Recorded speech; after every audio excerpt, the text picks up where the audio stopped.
Hey guys, so today we're going to start part 5 of Everlasting Summer. We left off, I think we're waking up in the morning of the next day, and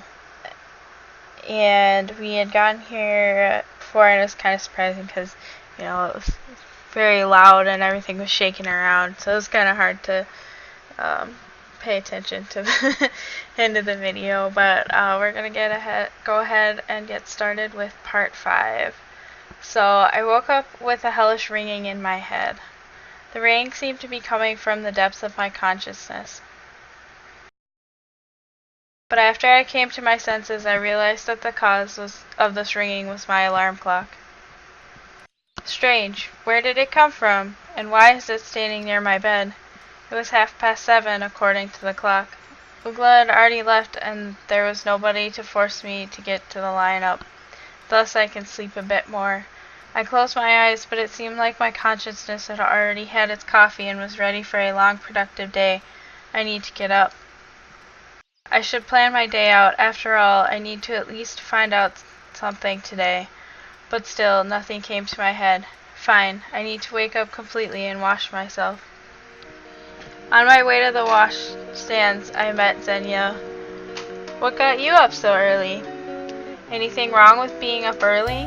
She looked at me as if I had insulted her. No, nothing, just curious. None of your business. Gosh, Xenia wasn't very sympathetic even when she's in a good mood, but today she just looked furious. The cold water perked me up and the fog in my head dissipated and my thoughts started arranging themselves. Curiously, I started to worry about finding a good place in the canteen more than finding answers. I brushed my teeth and was going to leave when a quiet sound wafted past my ears. It's probably a squirrel or some other animal. I heard another sound, this time a bit farther. I walked 10 meters along the path, searching for the source. Nobody, just the morning forest. I returned to the washstands and saw Miku, who was looking for something in the grass. Noticing me, she smiled and jumped up. Oh, hello, good morning. I accidentally scattered my tooth powder. I'm just trying to gather it back up. Well, that sounds gross. I don't think I would pick up anything that I was going to put in my mouth to clean my teeth up off the floor. The dewy grass didn't seem to be helping matters. Are you sure that's a good idea? Well, why? What else can I do? I don't have any more. That's the last I had. She pouted like a child who had just had her favorite toy taken from her. Here, I'll give you mine. I dug into my bag. No tooth powder there. Strange. Didn't I just put it there? I walked away for a minute and now it's gone. Listen, it looks like I've forgotten it. I don't want to tell her that it had just gone missing. Knowing the sensitivity of this girl, it was safe to assume that vanishing household goods would impress her so much that her brain would reset itself in order to avoid overheating. Well, I'll be off. Yeah, cheers. Visit us. Visit me in the music club. I'm there all alone, but I... Miku's voice faded in the freshness of the summer morning far behind me. Getting back to the leader's cabin, I took my cell phone and looked at the battery meter. Enough power for today, maybe even less. Of course, it wouldn't help me much here, but still. Finding a charger in the 80s would mean inventing it. Still, regardless, the morning was shining and beautiful. The bright sun was shining over the space and time-displaced pioneer camp Slavonyak, warming its residents and filling them with energy to spend the day productively. Or in my case, to waste it in futile efforts to find an explanation for everything happening here. There was an unusually large crowd near the canteen. Of course, there was no other place in camp that the pioneers loved as much as the canteen, but why were they all crowding on the porch? I came closer to find out what was going on. I looked at it looked like all the camp had gathered on the porch. They were all familiar girls, Ugla and Electronic. They were all having a lively discussion. I drew closer. Ah, Simeon. Have you seen Shirik today? Nope. What's the matter? We haven't been able to find him since early this morning. Disappearing pioneers, well, that's something new. But was he with you yesterday? She was talking to Electronic. Yes, he was. So you woke up this morning and he wasn't anywhere to be found? No.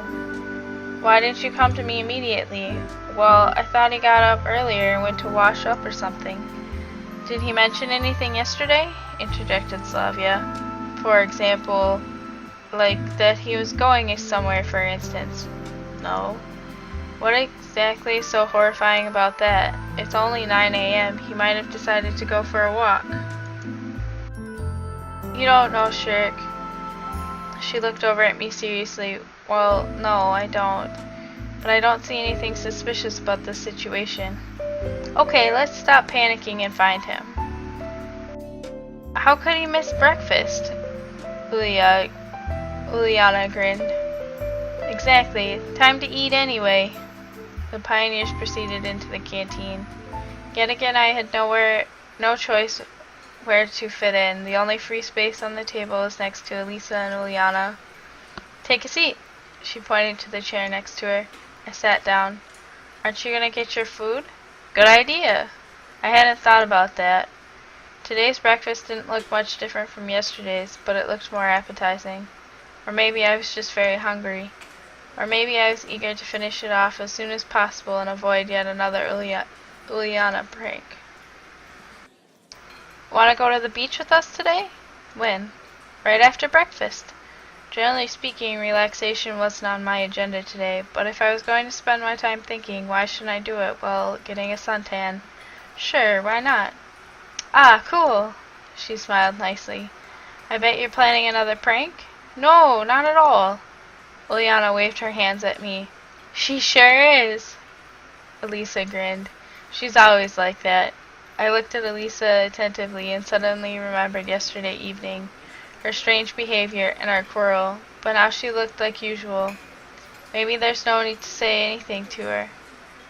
I thought I wasn't going to. At the end of the day, everything that had happened that night stopped seeming unusual, as if it had just been a dream. No way! I think she's right. Nobody believes me. Uliana took her tray of dirty dishes and stood up. Enjoy your meal. She said it in such a way which left no doubt. Nothing good awaits me today at the beach. Me and Elisa were left alone. You know, I guess I shouldn't go with you after all. Why's that? Well, I've got something to do. What exactly would that be? She looked in my eyes and I couldn't find an appropriate excuse. I don't have a swimsuit. Try mine. You think that'll fit me? Give it a try. I don't think it's worth the effort. Don't be a wimp. We'll find you some swimming trunks. Those words only added to my fear. Wait for me by the canteen. I'll be back soon. Okay. There's nothing wrong with waiting for her here, is there? Finishing my breakfast, I left the building and sat on the stairs. Pioneers, we all have our own business.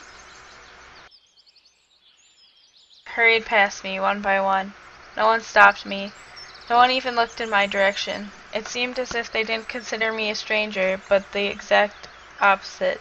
Just another teenager their age, their comrade, you could say. I caught myself thinking that I had started to consider this camp and its inhabitants not with such caution as I had on the first day. Indeed, Elisa was back in a couple minutes. Ready? Ready for what? She gave me the trunks, though you can hardly call them trunks.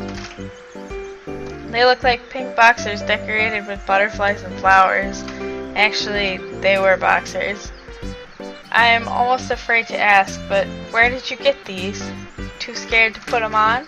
Well, you know, I have not the slightest intention of doing so. I appreciated her joke, but I wasn't going to make myself a laughingstock. Put them on, she said roughly. Well, why don't you try them on instead of me? I think the color of your swimsuit would set off your eyes very nicely. Let's make a bet. I had no desire in accepting her bets. No thanks. Alright, you either go to the beach wearing them or you swim naked. Weighing the pros and cons, even the second option seemed better than the first. I'm not planning to go anywhere at all. Then I'll tell everyone that you left these trunks in my cabin. Why would I do that? How should I know? She burst into laughter. I didn't want to argue with Elisa, so I decided to go to the beach in the end. But not in those flamboyant trunks. Okay, I'll be there in 10 minutes. Don't be late. She ran off after saying that. I dragged my feet to the leader's cabin to get a towel and hopefully find something like trunks. Ugla was waiting for me in the room. Simeon, did you hear anything about Shurik? The same as a half an hour ago. I walked to my bed and took a towel. Are you going somewhere? Yes, to the beach. Wait, do you have swimming trunks? You came here without any luggage, as I recall. Strange, that fact didn't seem to surprise her during our first encounter. No. So what will you wear? Good question. What? I don't know. Wait a minute. She walked into the wardrobe and unlocked a drawer. In a moment she had a pair of normal black trunks. Where'd she get those? And more importantly, why?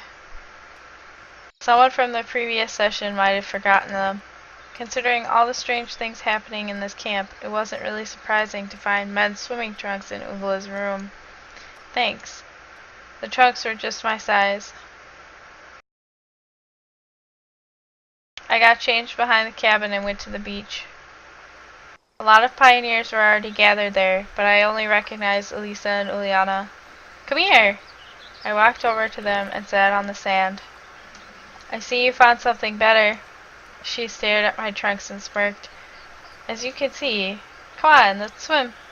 I don't want to. Maybe later. I wasn't a fan of swimming. Suit yourself. The girls ran into the water. Why did I come here? Why am I not out looking for answers? Why should I care about it now? Sloveniak seemed normal. Certainly, a lot of strange things have happened to me during these last 3.5 days, but not one of them, taken separately, would seem supernatural, especially since I didn't get any closer to finding so much as a clue. On the contrary, everything that had happened had only confused me more. What alternatives do I have? I won't get any truth from the local residents, though I doubt they will even know it. Should I try and leave this place? But how far can I walk, considering that I don't even know where I am? It turns out that my only option is to wait. After some time, the girls came back. Uliana held something in her hands. Look!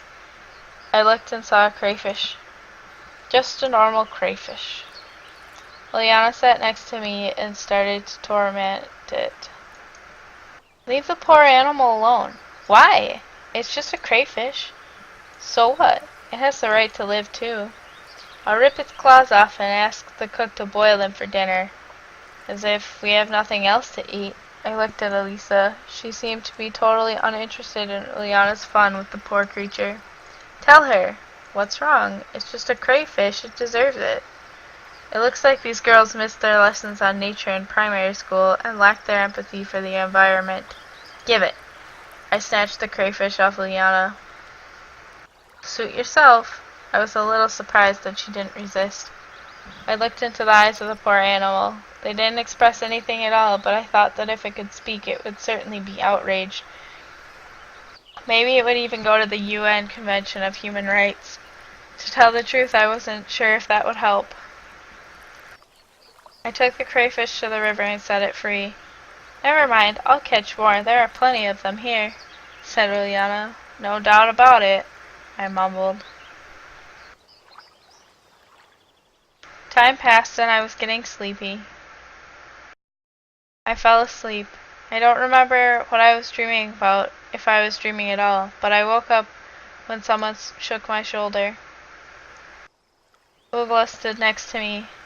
Did you come to swim too? I asked, still half asleep. No. It's almost time for lunch and we still can't find Shurik, the leader said, standing before me in a wet swimsuit. And I want you to look for him. It seems like I'm the only pioneer in the entire camp. I was sincerely outraged. Every time it was getting clearer that Ugla considered me her errand boy and to be used like a slave, or vice versa. If I came to you, then I want you to help me. Why, exactly me. However, after giving it some thought, I decided to agree. After all, my shoulders and back got sunburned while I was sleeping, and searching for Shurik would give would let me get acquainted with the unexplored locations of the camp. Okay. It was not exactly right to wander around wearing only swim trunks, so I get changed first. 10 minutes later, I stood outside Ula's cabin deciding where to go. Alright, so we gotta pick something. So we got the boathouse, the bus stop, cabin 17.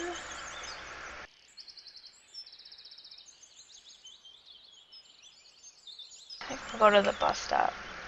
The bus stop seemed like a fine choice. A strange thought came across me. Perhaps Shrek is in the same situation as me, and he decided to run away from this camp, maybe by the 410 bus. It could really turn out to be true if he came here by accident too, though the chances of that are quite slim. But you never know. What if the bus really could come? However, I could hardly believe in that. Indeed, I spent a couple minutes waiting at the bus stop, made sure that there were no signs of Shurik or anyone else here, and headed back to the camp. Someone rushed up from behind the gates and bumped into me. The impact wasn't strong, so I staggered. Miku stood in front of me and rubbed her bruised forehead. Oh, sorry. It's alright, it's my fault. I was going to the music club, and I got lost in thought about a new song.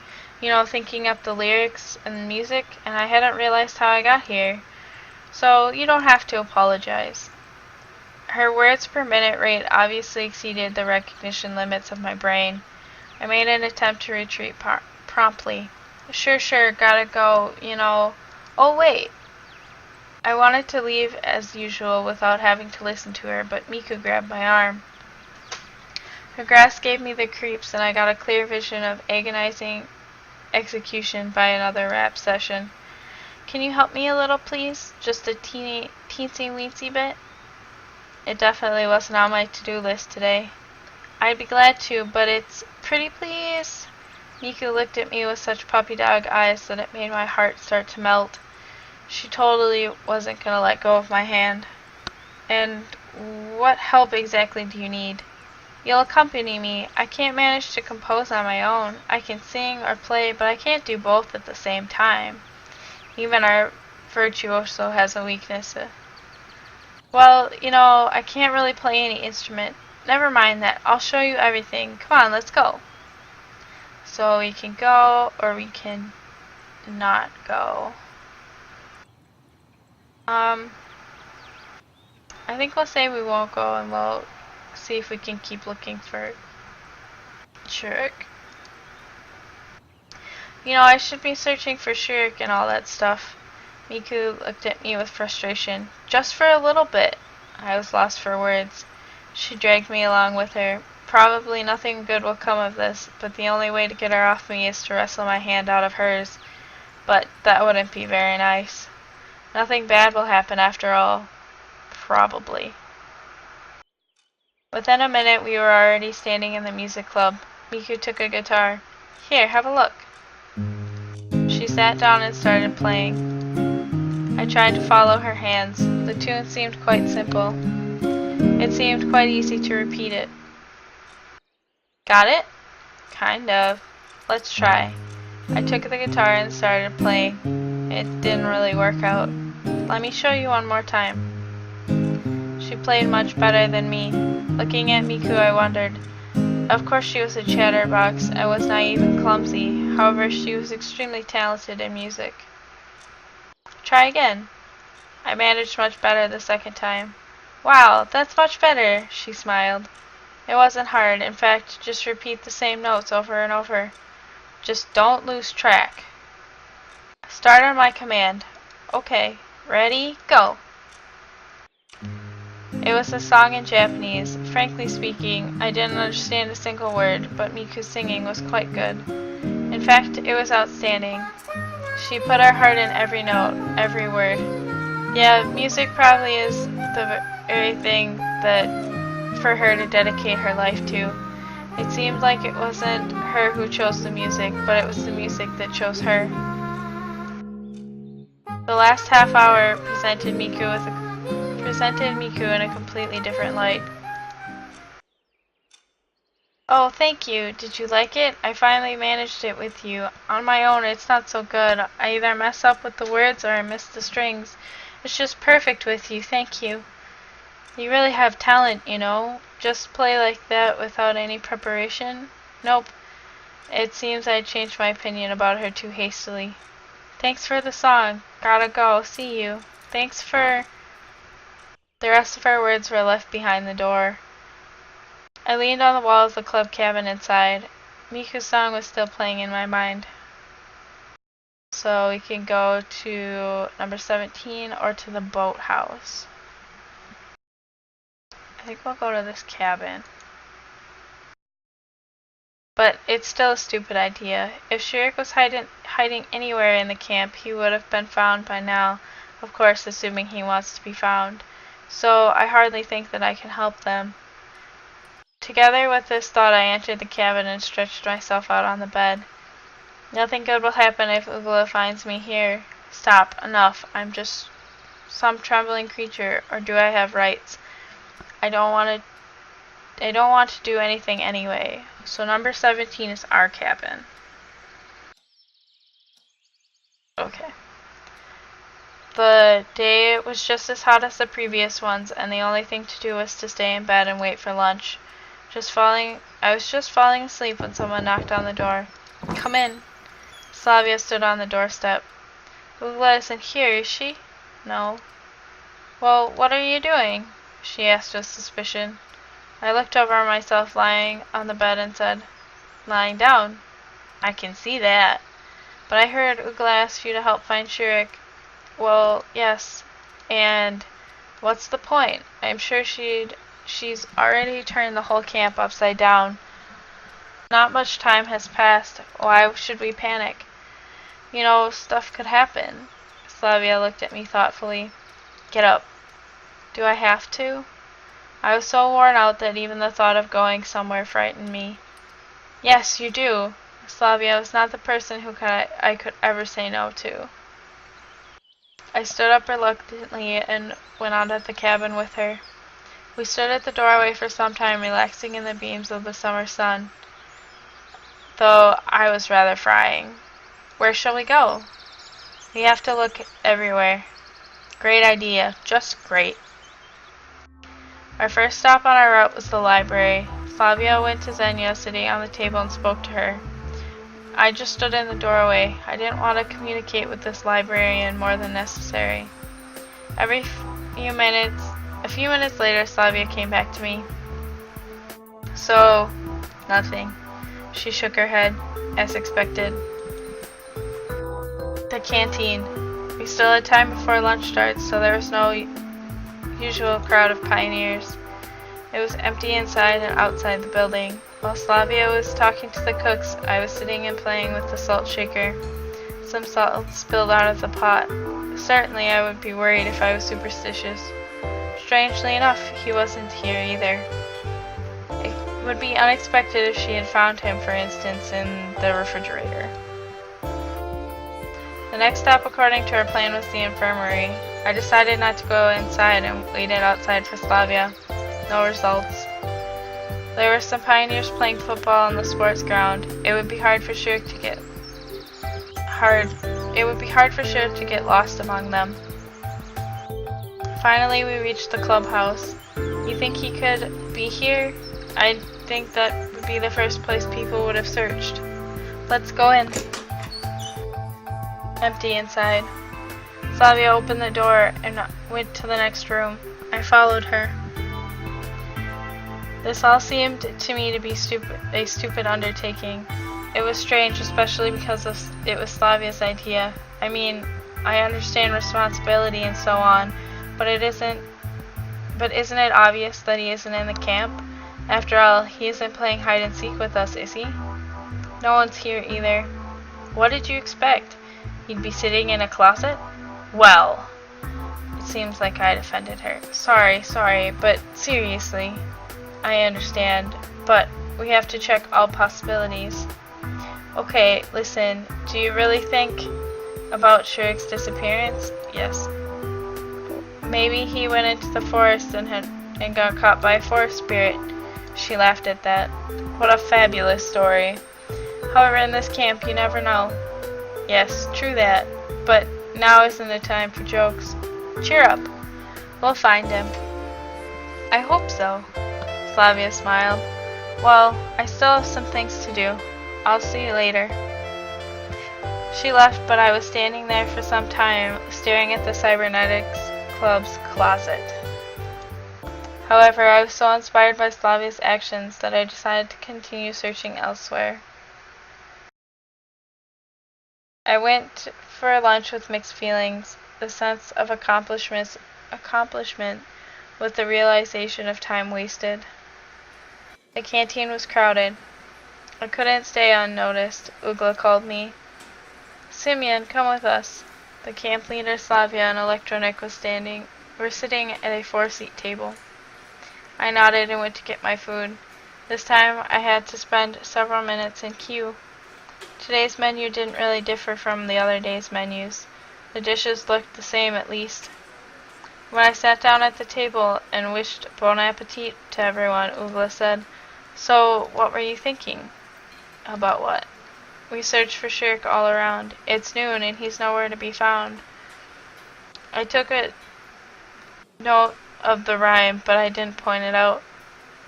We looked all over the camp. I went all around the neighboring forest. Ugla looked at me, and I helped too. We must call the police. Maybe we should wait until the evening? I asked lazily. Maybe he went home. That can't be. Shirk lives thousands of miles away. By train? The nearest station, she paused, is far off. Now it was getting interesting. Every time the conversation reached a point that was concerning ways that I could leave Slavonyak, all camp inhabitants started changing the subject. How far is far? Really far. The camp leader looked at me, indicating with her expression that asking more questions was not advised. So we should go deeper into the forest. Maybe he got lost. Shirk always takes a compass, chimed in Electronic. I wonder what else could be found in his magic vest, assuming he had one. If I were to get lost in the forest, a compass would be of no real use. Police! We should call the police in the evening. Not right now, at least. Okay, so you'll do it later. They were all silent. We should be able to find him before the evening. We still have time. If he actually got lost, then we have no time to lose. We cannot be sure. Then where is he? Where? If there is some truth to the camp leader's words, hiding the whole day like that is suspicious. And why would he do that? Shirk seemed to me to be quite a serious pioneer. Liliana would have been better fit for this behavior. So there is a good reason to believe that he is gone. All that can be done has already been done. We just have to wait. Slavia, Electronic, and Ugla looked at me sorrowfully but didn't say a word. I finished my lunch and took my tray and left the canteen. It's still the first half of the day. What now? The camp was drifting off into an afternoon nap. Only Agenda stared at me through his glasses. Of course he was staring somewhere else, but I had the feeling that he was constantly watching me. I bet he knows where Shirk is hiding. He just can't say anything. The disappearance of the Cybernetics Club leader made me think, maybe it's got something to do with my case. Oh, Pioneer! The nurse stood in front of me. I looked at her curiously. Go and take my place in the infirmary. I have an urgent call. Someone is injured. Me? Yes, you. Take the keys. The nurse threw the keys and ran away. Why me? Isn't there anyone else in this camp? What exactly should I be doing? What if something happens? Oh, what do I do now? I missed my chance to refuse. I stood in the front of the door uncertainly. On one hand, there is nothing to worry about. I'll spend half an hour or so here, and she'll be back. But what if someone comes for actual help with a broken leg or a head injury? I began to worry too much. I hope that there are no injuries more serious than bruises and scratches in this camp. But at the same time, I could not shake the idea that in a serious situation I would be absolutely useless. I don't even know how to perform CPR. The magazine on the nurse's table caught my attention. A good way to relax, I guess. It's labeled Soviet fashion. The publication date or month were absent. However, that was not a surprise. There were much stranger things happening here, and I don't know much about Soviet magazines. Maybe they didn't actually have publication dates on them. Models dressed in old-fashioned clothes stared at me from glossy pages. Nowadays, nobody would wear such clothes. I smirked. I wonder if Slavia, for example, considered this fashionable. I can only imagine what would happen if she appeared in my time wearing something like this. Imagine we are walking hand in hand. I'm wearing my coat with a hood, and she's dressed in a lavish dress covered with lace and things. It seems like I'm already imagining Slavia in my world, with me. And not only Slavia. This dress better suits Uliana. The cute saffron would look good on Elisa, and the skirt and cardigan would look good on Lena. If only they could be real. No, I saw them, heard them, and could even touch them, but still they are here, and I simply don't belong in this place. It is alien to me. I am just waiting for a chance to get out of here. Waiting because nothing else is up to me anymore. I sighed and put my head on the table and fell asleep.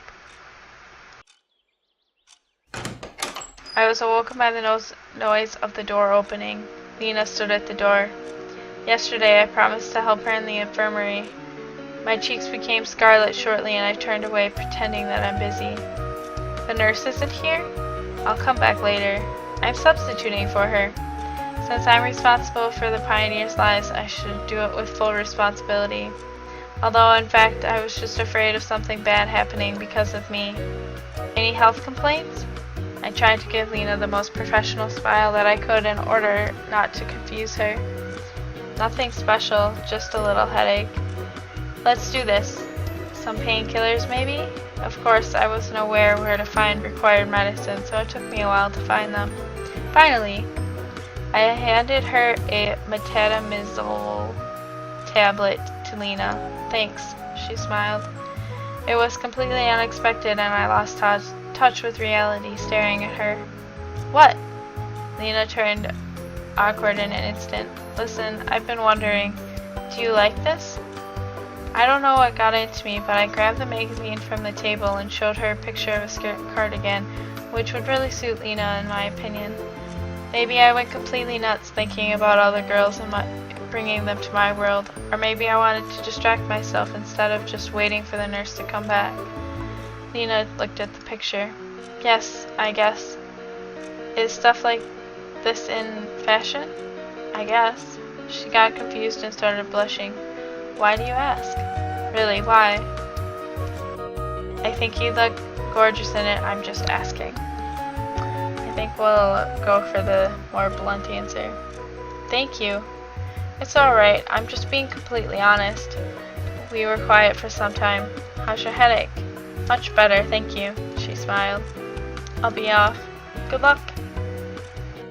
Lena went out and I continued to look through the magazine. After a while, somebody knocked on the door again. It seems that the infirmary is the most popular place to go. Suddenly, I decided to roleplay a nurse, just a male version, and said, "Come in." The door opened and Uliana entered the room. Wow, did I miss the moment when you decided to start knocking? Anything wrong with me knocking? She frowned. Where does it hurt? Why on earth would I tell you? Where's the nurse? Right in front of you. I imposingly crossed my legs and looked questioningly at you. I'd better go. I'd rather die than be treated by you. She smiled mischievously. You didn't even let me try. Uliana thought for a moment. I thought you could give me some pills. What's bothering you? It took her some time to reply. A heavy stomach. Sure it's not an empty head? I muttered under my breath. What did you say? Nothing, give me a second. I found the pills in the first drawer I opened. Thank you, doctor. She smiled cheerfully. Watching Ileana, I could not imagine how such an optimistic and active person could have any health problems. Overdose of stolen candies, right? Got food poisoning in the canteen. Oh, what should we pick?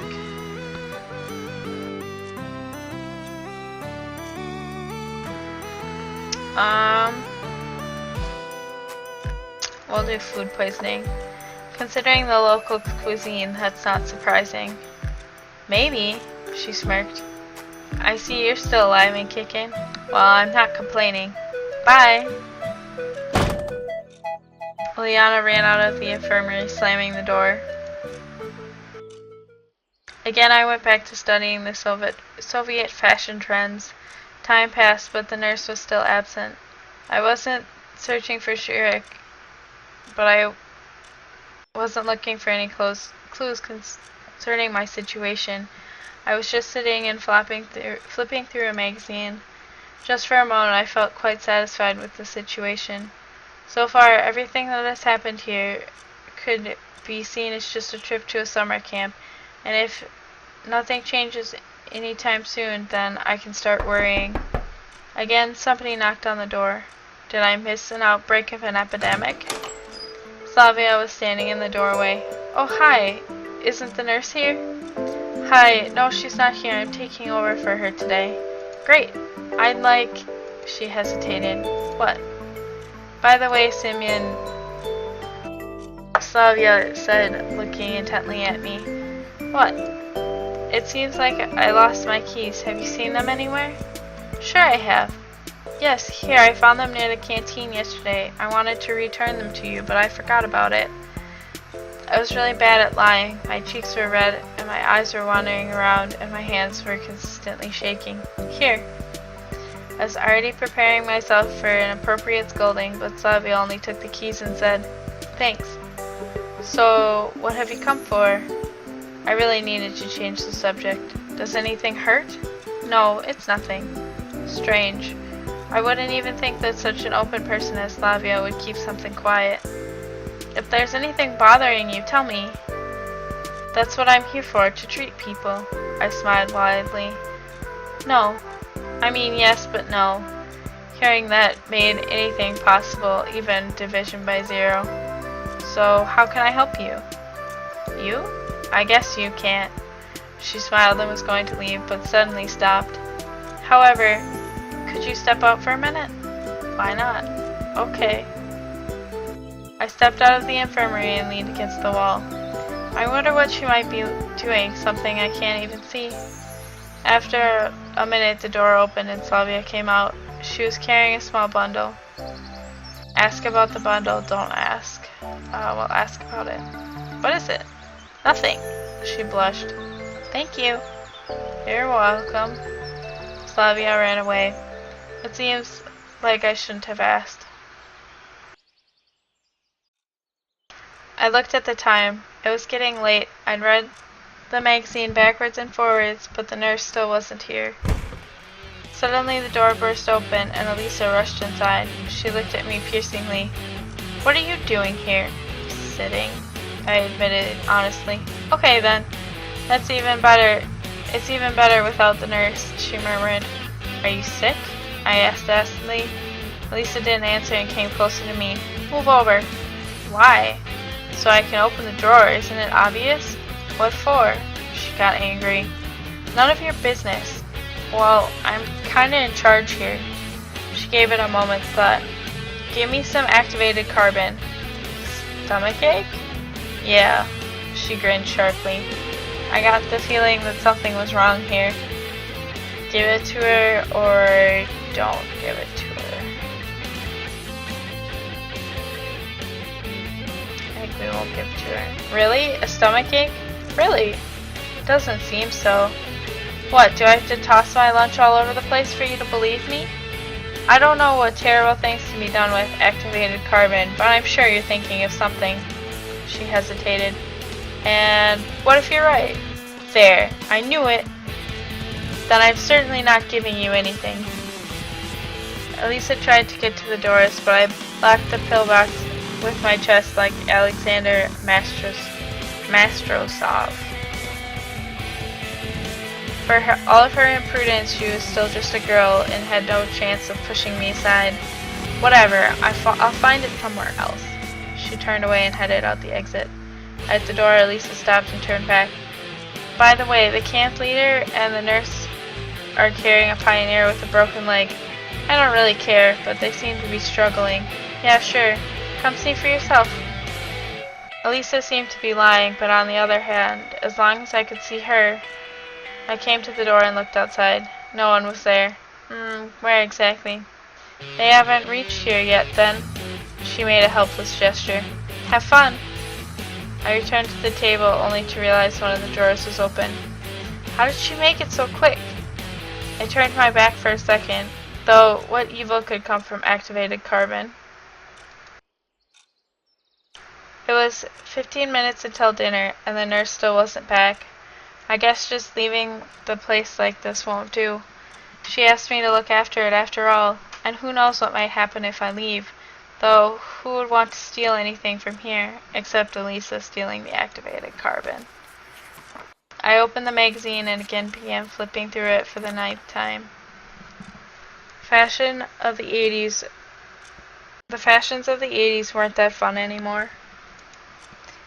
Yawning got me several times. It was already 6 o'clock, so dinner had already started. Of course, I had to be on watch until the end, but my stomach seemed to have its own opinion on the matter.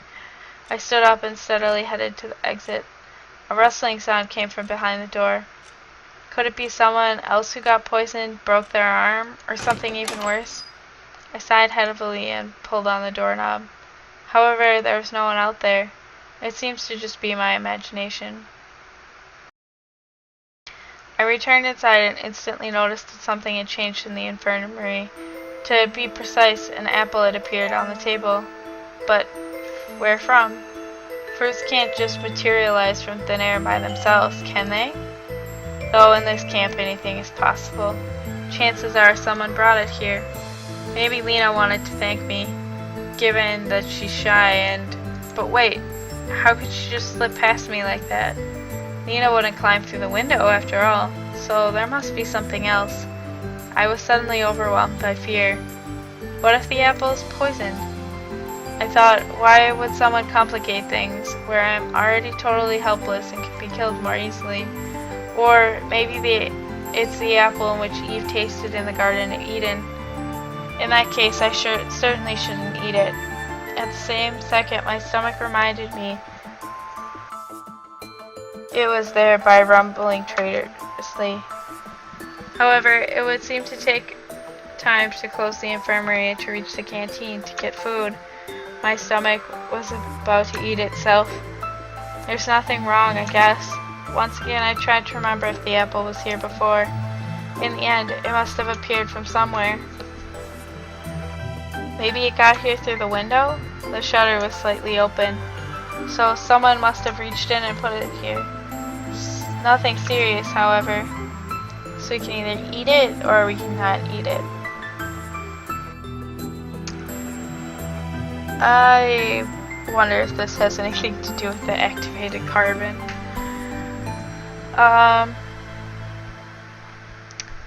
I think that we will eat the apple anyway. Finally, hunger prevailed, and I started chewing on the ripe green apple with gusto. The taste seemed normal, though I didn't think even the strongest poison can be tasted. But it's too late to think about that. It was time for dinner. Along the way, I ran into Electronic. How's it going? Did you find Shurik? No, still no sign of him. Don't worry, we'll find him. I tried to cheer him up. Too much time has passed. I'll just keep searching. What about dinner?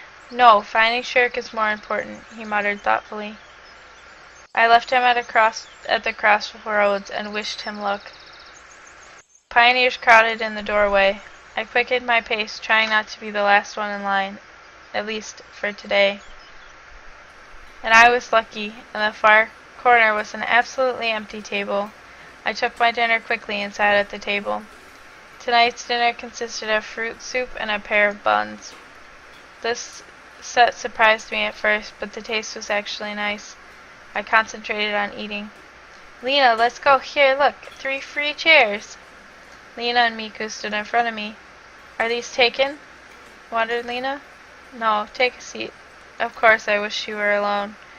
Thank you.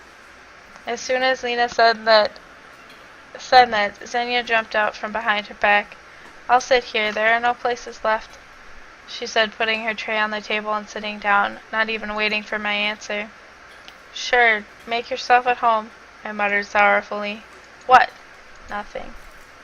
To tell the truth, I wanted to reduce the whole company to just Lena, though neither Miku nor Xenia were causing much trouble, except one was too talkative and the other was too arrogant. But nevertheless, they were absolutely harmless, especially comparing to some others that I could name. Oh, it seems like I forgot my key. Don't worry, take mine. I was surprised by Miku's short reply. Do you live together? Of course, didn't you know? Together, our cabin is the rearmost, meaning the farthest from here. I mean the last one. I wouldn't be surprised if someone told me that Lena lived with Slavia, or with Xenia at worst, or even Electronic. But silent and shy Lena was an excessively talkative Miku as a pair. That was really a surprise. Did you find Shurik? It's strange that Xenia was disturbed by someone's problems. No. Surely he is at the village buying cigarettes or vodka. She snorted. Village? At that moment, the conversation got much more interesting. Got a problem with villages? Xenia looked amazed. You mean there's a village nearby? I think so, she said uncertainly. I looked at Lena and Miku, but they were busy with their meals and not paying attention to our conversation. You mean you don't know exactly? Why should I care? Xenia looked at her dish. But there must be something nearby. Listen. Listening. I don't know. Will you just let me eat? It seems like I won't get anything from her, though there's the chance that she doesn't know. The remaining time was spent listening to Miku talking about some nonsense, and I was slowly going mad in silence. Obviously, the first thing I did after getting out was inhale a great breath of fresh air. The sun was setting. I decided to take a walk. It's highly unlikely that I'll find anything exciting to do for the rest of the evening. That way, something interesting could arise quite unexpectedly. I was approaching the square when I heard a loud bang. It seemed like something had exploded. I was paralyzed. I'm in a hostile environment, not knowing the rules and laws of this place. It would be better for me to run, but at the same time I was curious. Probably I would have been kept standing there, but someone grabbed my hand. It was Ugla. Why are you just standing there? Let's go see what happened.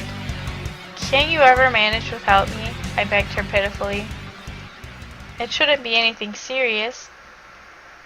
I hope.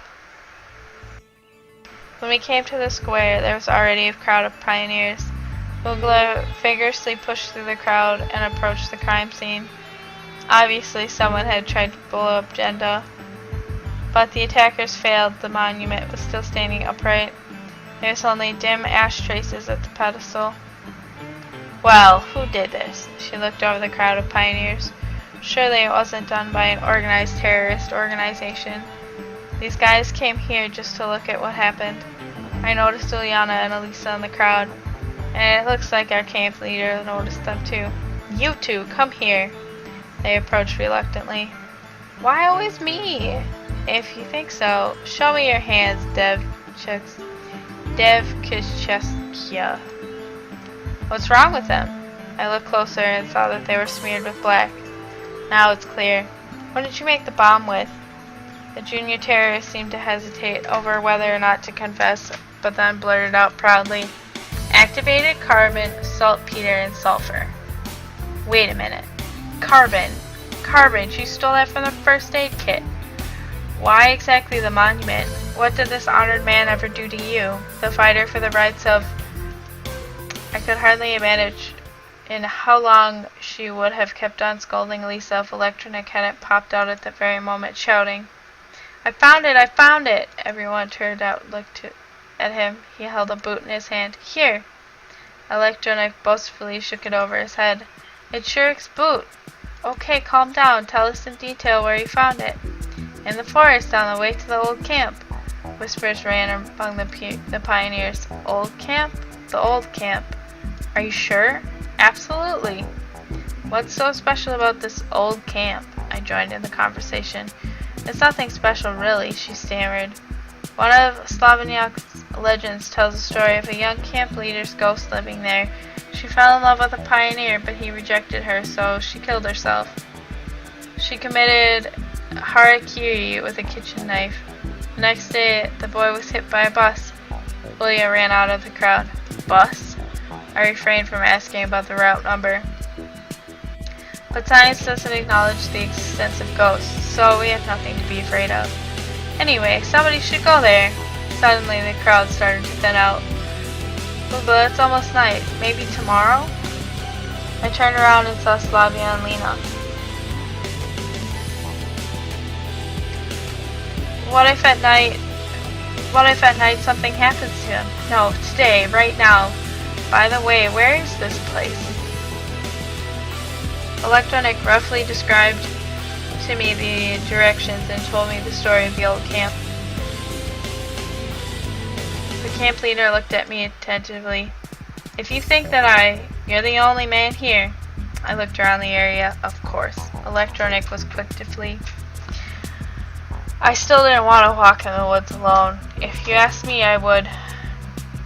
So we get to pick who to go with Elisa, Slavia, Uliana, Lena, or go alone.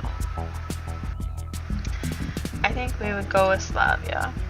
Will she agree? I looked at Slavia. She paid no attention to me. Looks like it's not my day. Am I going there alone?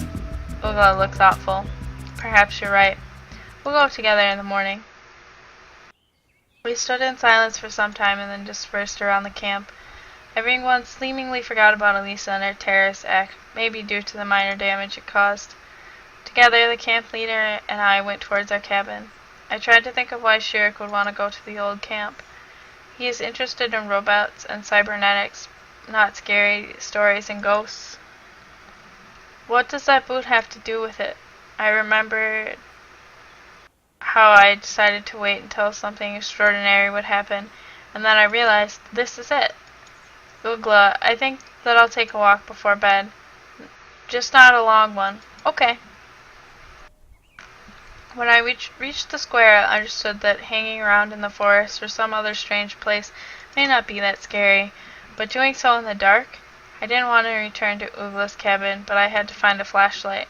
For instance, the one that was in the infirmary. I'm glad I didn't spend my whole time there reading the fashion magazine.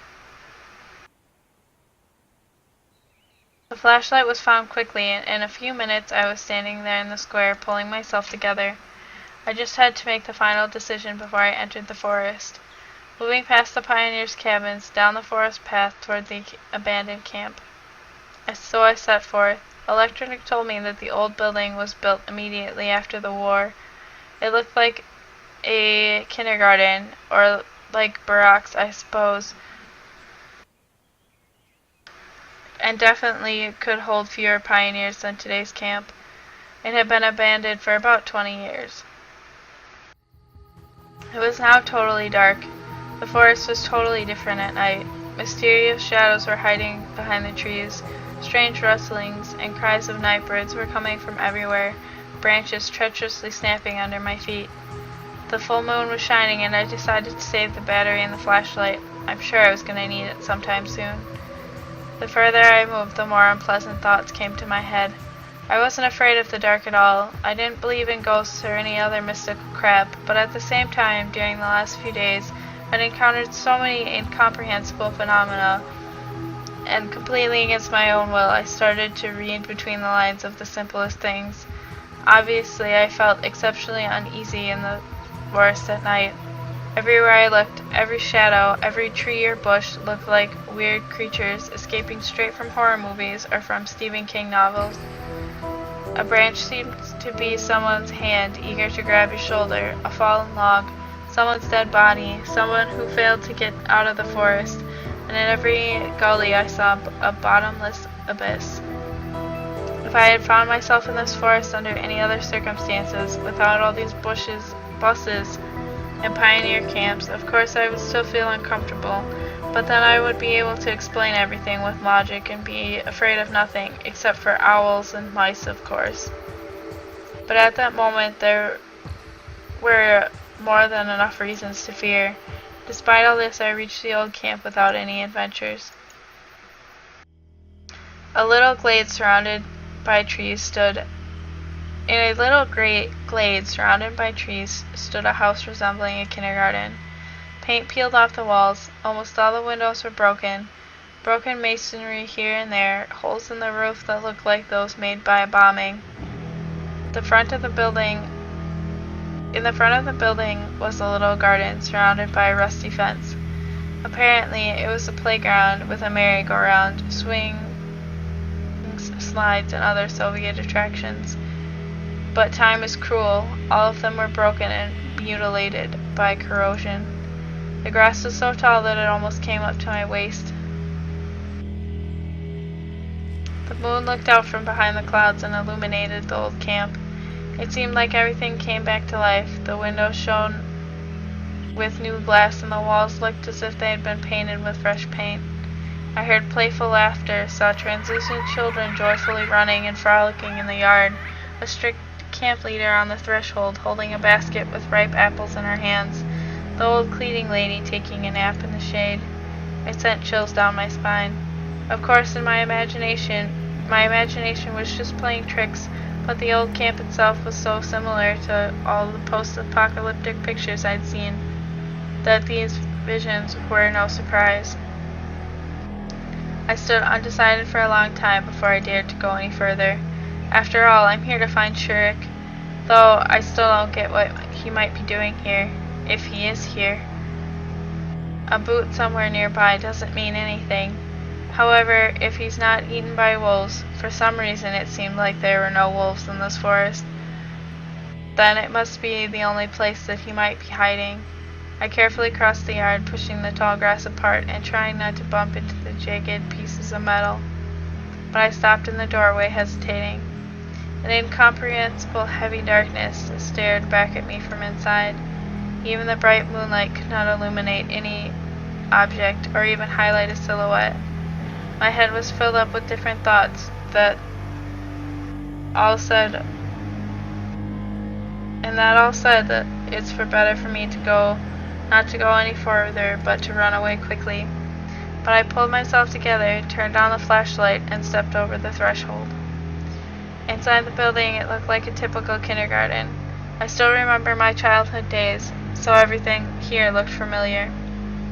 A sleeping room with lines of beds standing close to each other, a large playroom, toilets, a dining room, and utility rooms. Signs of past children's joy were seen everywhere. From time to time, the flashlight drew my attention to a decaying doll or a plastic toy car, or a punctured rubber ball or a broken rake of tin toys. There was a book on the table, faded with age. I flipped through a few pages. It was a story that I had read a long time ago, back in my childhood, something about the war. Enemies destroyed the kindergarten, and all of its kids hid in the basement together with a bunch of adults while bombs were exploding up on the surface. I don't remember the ending of the story, but as far as I remember, nobody died. I looked at the illustrations, all of the emotions, fear, sadness, sympathy for the poor children, and the sense of hopelessness which I had experienced while reading this book came over me. It's strange that under exactly these conditions, right here and now, I found this book. Probably there's somebody who manages this ongoing story, who writes the scenario for this absurd play, who sews costumes for the local pioneers and creates sets like this abandoned camp. To tell the truth, he is very talented. Attention is paid to even the most minor of details. Though this place was abandoned a long time ago, everything here seems untouched. Of course, time didn't spare this camp. In so many years, it had often been visited by the locals. A perfect place for young people, hitting puberty. They could drink alcohol, indulge in amorous pleasures, or simply burn everything down for fun. Electronic mentioned this place is full of legends. Legends of ghosts and devils living here. Take for example the story about the camp leader who committed suicide. In my world, nobody would believe that this could stop someone, but in this reality, anything was possible. Certainly the fear didn't disappear, but I decided that since I'd come here that I was going to carry on to the end. The building was so small it wasn't difficult to search it completely, but I didn't find any sign of Shurik. Maybe I should just call out to him, but on the other hand, maybe that's not such a good idea. Frustrated, I sat on a bench in the lobby inside.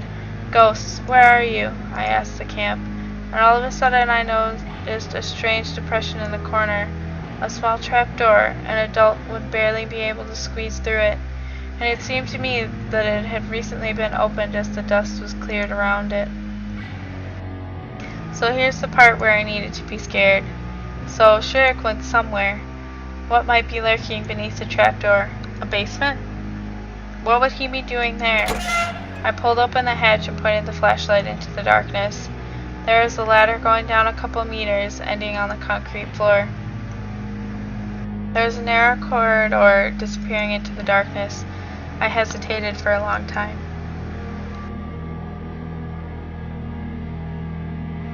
On one hand, I had completely no desire to go down there, but on the other hand, if Shurik was really there, I swore loudly and began to descend. Downstairs was so dark that even the flashlight didn't help much. A low ceiling, wires extending along the walls, broken lamps clad with iron bars. I've seen it all somewhere. I slowly started to move deeper into the dungeon. The path went down a few dozen meters and ended at the stairway with high steps. Soon I found myself in front of a massive metal door. There was a sign painted on it. I looked closely and realized it was a biohazard sign. No wonder, if an old camp was built after the war and lasted until the 70s.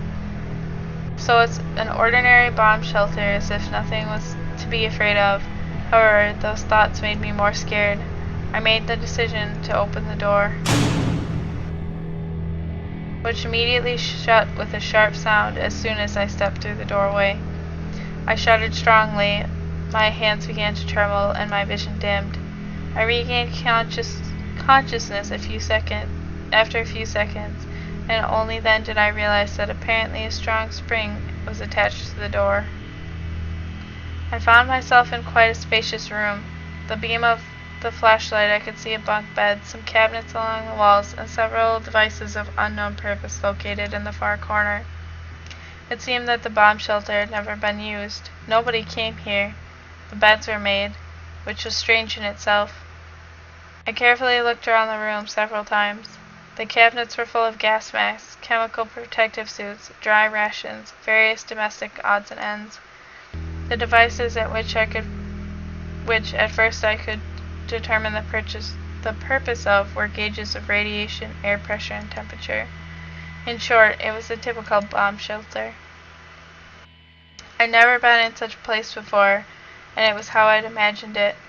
The only thing remained unexplored was the door at the other end of the room. I pulled on the handle, but the door remained closed. If someone recently came down here, and he wasn't found in this room, then it would be logical to assume that he's behind this door.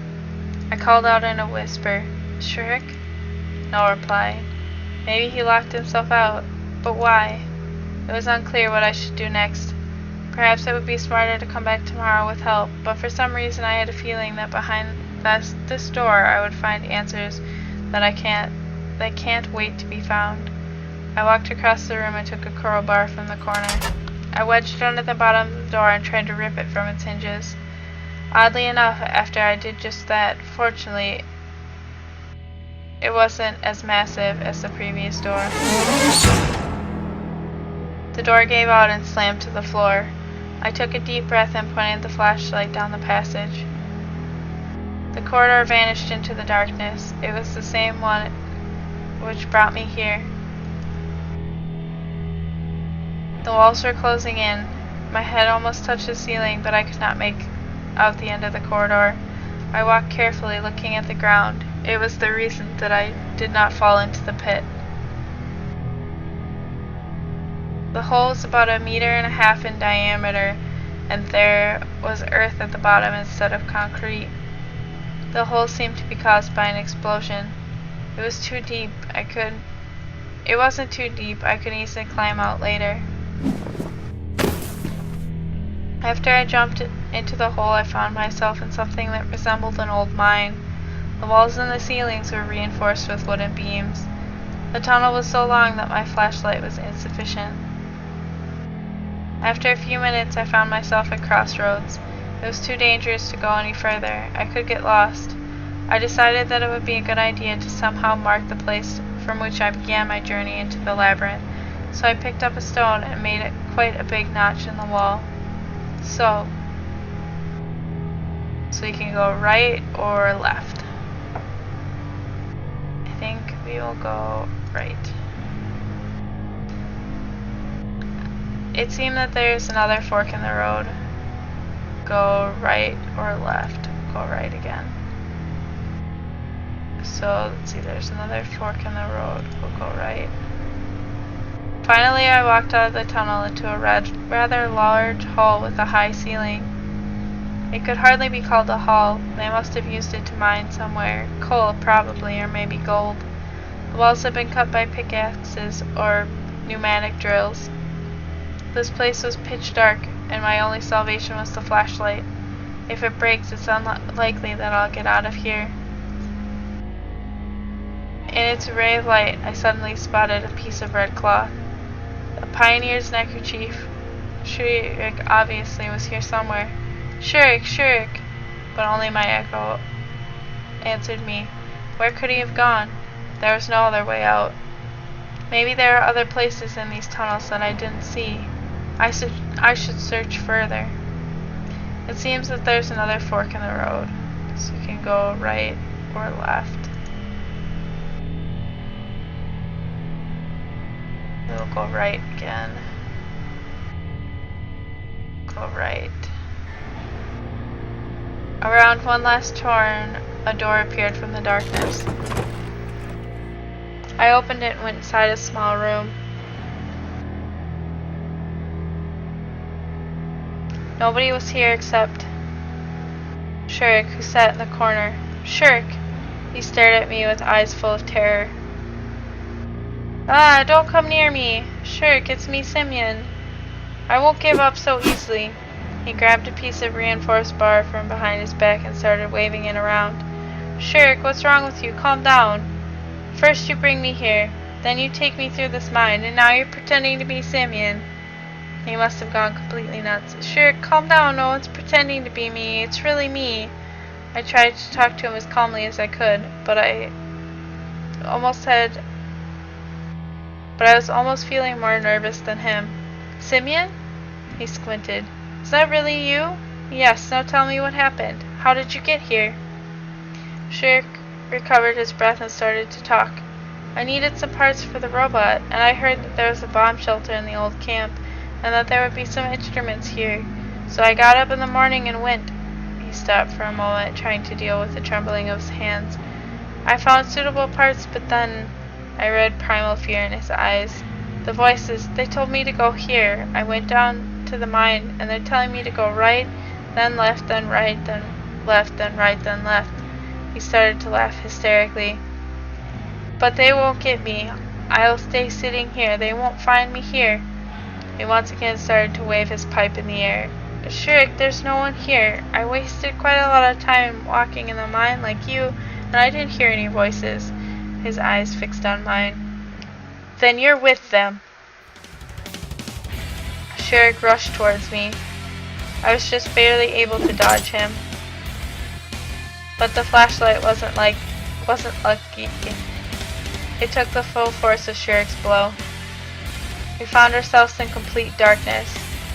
Now it was my turn to lose my mind. What have you done, you idiot? I lashed out with my hand in the direction where I expected Shurik to be, with no avail. Now we'll both die here. I got nothing but silence return, and then a quiet, hysterical laugh. It's alright, that's fine. I know where the exit is. Follow me. Follow you where? I can't see a damn thing. Follow my voice. I had no other choice. Here. Shurik's voice was heard from somewhere further on. How do you know where to go? I walked all over here. Then why didn't you just leave? The voice is quiet. They can hear us. In theory, I could believe that there was some sort of supernatural forces here. In Slavonyak camp, they'd been a daily occurrence. But there was no real reason to panic yet, though my hands were shaking nonstop. Here. I slowly followed his voice and eventually lost track of time. We could have been roaming for minutes or a few hours. Finally, a dim light appeared in the distance. We're here. I reached the wall. The way towards my freedom was blocked out by a lattice on the ceiling. I pulled myself out and recognized the square bits from the landscape that I could see. Lift me up. Shurik obediently followed my request. I started to hit the grating with my fist so hard that in just a few strikes my arms were covered in blood. But in return, the grating gave way and pushed open. A minute later, we were out on the surface behind the monument of Jendo. I saw this grating before and had no idea that there would be catacombs below it. They will come for you. I fell to the ground exhausted. Who? They will come, said Shurik again, and ran away. I was so exhausted that I could not be bothered to think about some voices, or recalling the forsaken camp, the bomb shelter, or the mine. I was almost unconscious when I reached the leader's cabin, but I couldn't go to bed right away. Well, look who's here! Oogla! I started tiredly, attempting to cut the explanation to a minimum. You said you were going for a walk, but instead, and I was gonna go and call the police. And, Oogla, can I wait till tomorrow? I'm really tired. The camp leader eyed me over. Okay, fine. I was a bit surprised that she agreed so fast, but decided not to waste this opportunity, and quickly turned off the light and darted under the covers.